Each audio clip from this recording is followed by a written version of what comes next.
Posible pang umabot hanggang Marso ang amihan season ayon sa Pag-asa. Ang Health Department patuloy ang paalala sa publiko para makaiwas sa mga sakit na karaniwang nakukuha pag malamig ang panahon. Yan ang Fit Track Report ni Mariz Umali. Inabutan naming nagre-relax ang magkapitbahay na senior citizen na sina Nanay Aurora at Nanay Marisa. Ninanamnam daw nila ang preskong hangin sa hapon. Pero paggabi, iniinda naman daw nila ang lamig ng panahon. Kumikirot ang paa ko pag malamig. Yun, maano mo yung kirot ng tuhod ko. Ayon sa Pag-asa, umiiral pa rin ang hanging amihan.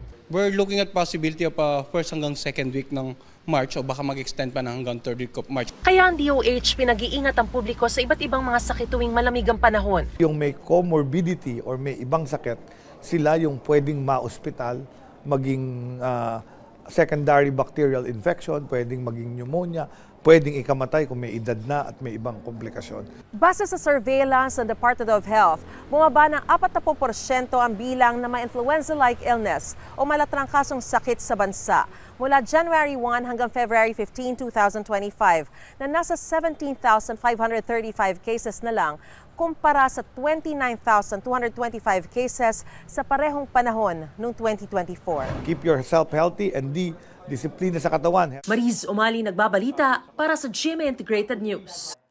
Huwag magpahuli sa mga balitang dapat niyong malaman. Mag-subscribe na sa GMA Integrated News sa YouTube.